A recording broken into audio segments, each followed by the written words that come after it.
Hey everyone, I'm Chantel and welcome to my first Q&A. So I recently hit 2,000 subscribers on YouTube and I realized that you guys don't really know anything about me. So I thought it would be fun to film a Q&A so you guys can get to know me. So I posted a story on my Instagram asking you guys to ask me anything and there was a lot of good questions, so I'm gonna try and answer as much as I can. So the first question is from Alexander Boyry. Sorry in advance for mispronouncing all the names. He asked how long have I played, and I've been playing since July 2019. Chris and I were walking our dogs in a park and we saw these weird baskets. So we looked it up and we found out that it was a disc golf course. We went to Dollarama and got just some regular Frisbees and we went and played and it was a lot of fun. We didn't do very well and we weren't throwing very far. We saw these people throwing like 300 feet. Like, wow, that's so cool. Why can't I throw that far? We looked it up and we bought our first starter pack off Amazon. And when it came in, we went and played and that was it. We were hooked instantly and ever since then we haven't stopped playing. Okay, the next question is from iBrit29. She asked what I do for a living. So I am a L'Oreal rep. So basically what I do is I just go store to store and I do the relines for all their cosmetic walls. The next question is from White8Fatty. His question is, what is your longest throw? So my longest throw that I have recorded was 368 feet with my ballista. So my comfortable zone that I'm usually landing is around 300 feet. That's my controllable distance. But sometimes when I get a good rip, I can land anywhere from 340 to 370. I think the longest throw I've ever done, I didn't record it. So I'm not sure exactly what it is, but my furthest recorded throw is 368 feet. So by the end of this season, I really would like to be able to hit 400 feet. I think that'd be really cool. So that's what I'm working towards right now. The next question is from Maskio13 and he asked, what's your Timmy's go-to? Double double? I don't actually like coffee or tea. So what I drink when I go to Tim Hortons is usually a French vanilla with half hot chocolate in it. It's really delicious. But Chris drinks a double double. He is obsessed with coffee. When we go, it's usually for him. The next question is from Mpo. They asked, what is your number one disc and why? This is a really hard question to answer because I feel like I have so many different favorite discs, but I think I'm gonna have to go with my Judge because I have 4 of them. They all do different things. I use them for every single hole, either putting or up shots or even sometimes off the tee, so I think I'm gonna have to pick my Judge. The next question is from the Amside podcast and they asked what my go-to putter is, and it is the Judge, obviously. It's just the best putter out there. I recently got the link and I actually really like it too. I just think that I am a big fan of the bead, but the Judge does glide farther, which I like because I can putt farther with it. Next question is from Boundtastic. They asked, what made you fall in love with the sport? What I think made me fall in love with the sport is that I get to compete against myself mostly. I am very hard on myself and I love proving myself wrong. When I started, I wasn't very good and the progress was so quick that it was just so satisfying to see that I was learning and getting better every day that I was playing. So just seeing that quick progress, I was just instantly in love with the game. Also, I am very competitive in nature, so I think it's just so fun going to different tournaments and playing different people and seeing how they play the game and just trying to get better it's really just what fuels the fire. So the next question is from Unfound1984. They asked, what is your favorite approach disc? This is a hard question because it depends on the distance that the upshot is, but usually I'm throwing my Judge because it is so straight. And then if it's a little further, I'm pulling out my Mpo because it's so straight. For my sidearm approaches, I love the Zone because it is just so stable of a putter. My dog is snoring. But if I had to narrow it down to one, I would have to say my Judge because that's usually what I'm pulling out for my upshots. The next question is from Micah_Frolf. What was the genesis of your YouTube channel, or what made you want to start?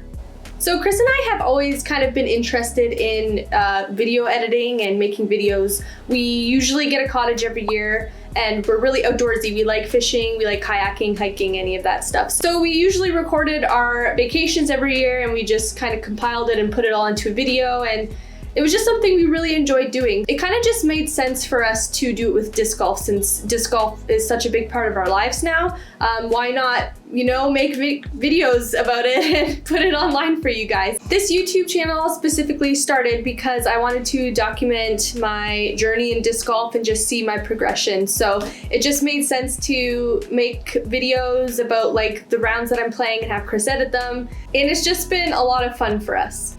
Micah Froth also asked, are you going to continue to branch out in the styles of content you put out? So we definitely have a lot of different ideas, but the main thing I really want to do is go on tour, and I just think it would be a lot of fun to kind of vlog our experience, do practice rounds at all the courses, and just share the experience of what it's like being on tour. Siri Hoyes said, not a question, I just want to say I appreciate the quality of your content. That is very sweet. Thank you so much. I'm happy that you guys are enjoying our content and you think that it looks really good, because Chris puts a lot of work into all the graphics, and it's just really nice hearing all the nice feedback from you guys. Next question is from Anointed Archers. They asked, who are your favorite FPO and Mpo players? So my favorite Mpo player is probably Simon Lizotte. Me and Chris just were drawn to him in the first tournament we watched. I think he was playing, and we just thought he was so cool.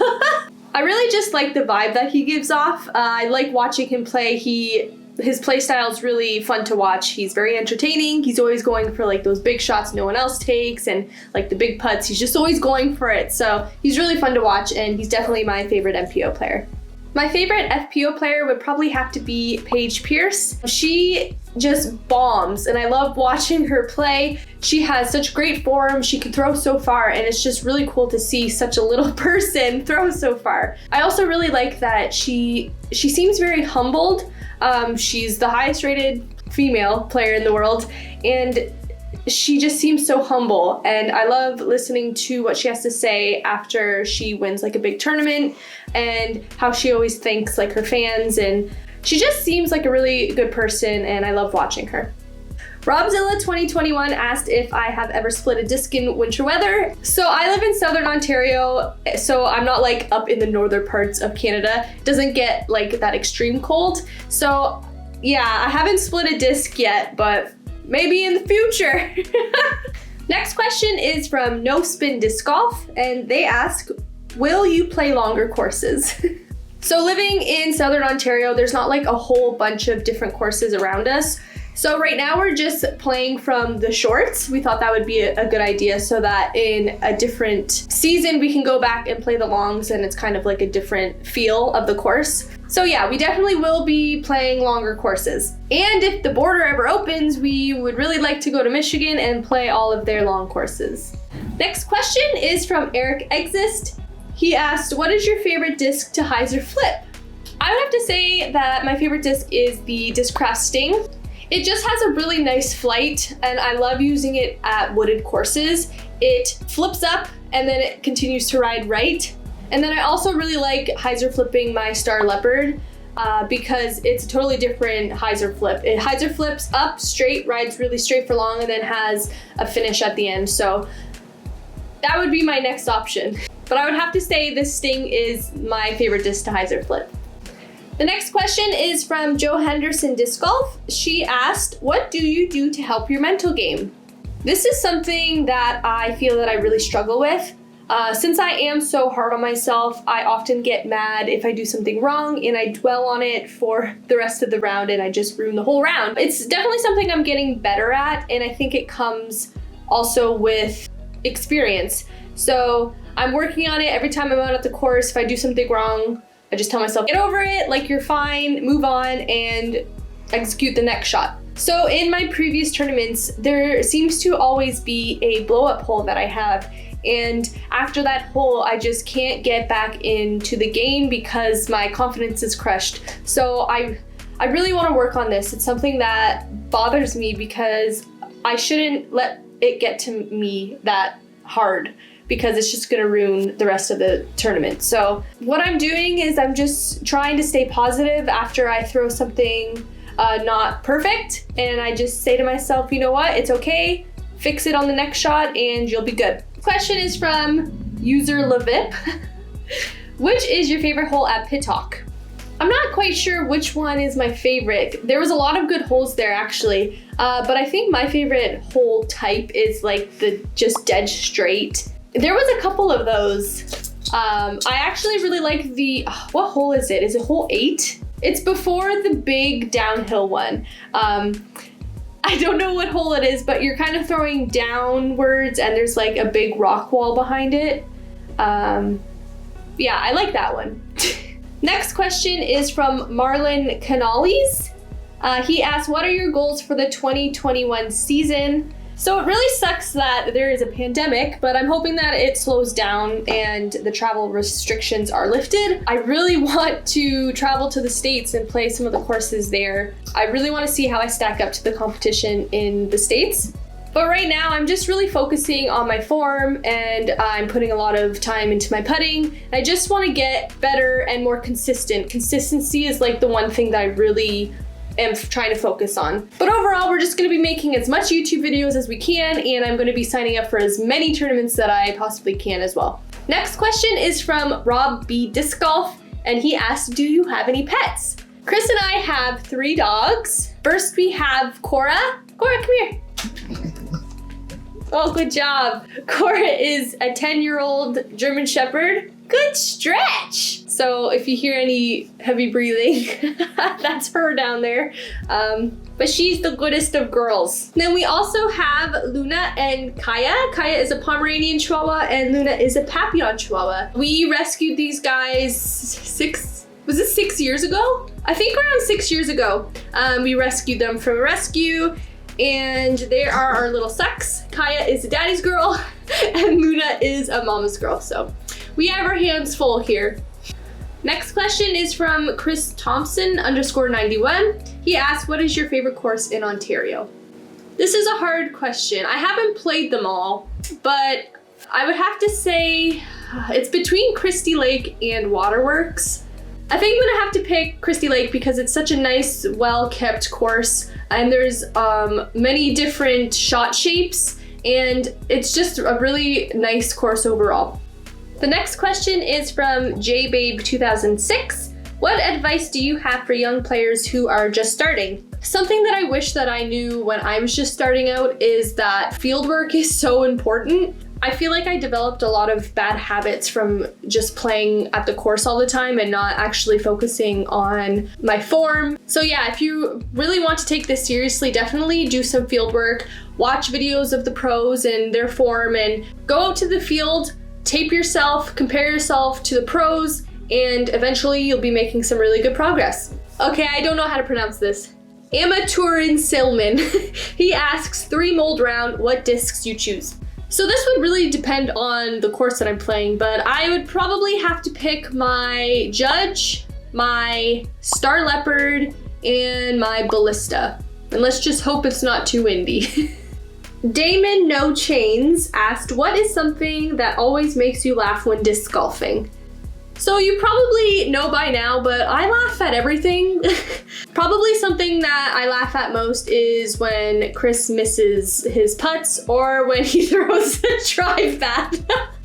Yeah, I definitely think that I'm laughing at Chris the most, just because when he messes up, he reacts pretty funny, and I don't know, he's always making me laugh, so that would be what I laugh most at.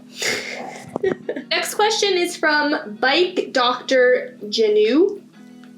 Any suggestions for stretches or ways to build strength for disc golf? So I definitely do not stretch enough. I will probably do a couple quick stretches before a round, but I think that you should probably do like a whole stretch routine before every round. So that's something that I need to work on myself. As for building strength for disc golf, Chris and I just got some resistance bands, and we're working on our pull strength and working out the little muscles in our shoulders and back. Hopefully that will add some distance to my pull. Next question is from Jiski Vinci. How far can you throw and how long did it take for you to reach that distance? So I kind of already touched on how far I can throw. When I started off, I was probably throwing around 200 feet. When the lockdown first happened, that's when we really were focusing on fieldwork and our form, and that's when I really noticed a huge difference. I added 100 feet to my drives. So it wasn't until 10 months of playing that I could reach 300 feet. Ever since then, 300 feet's like my area that I land usually. Next question is from Shit Show Shadow. They asked if I ever played in British Columbia. If so, what is your favorite course? I have not played in British Columbia, but I've seen some of the courses there and they look so amazing. So that's somewhere we definitely want to travel to play those courses. It'd be really nice to film there and make some videos. It's so pretty. So I definitely want to get out there one day. Well, that is all for this video. Thank you so much for all your questions. I hope that I answered most of them and you got to know me a little bit better. I also want to say thank you guys so much for all your support. It's amazing that I'm already at 2,000 subscribers. So I'm glad you guys are enjoying the content that we're putting out. So we will see you guys on the next video. Say bye!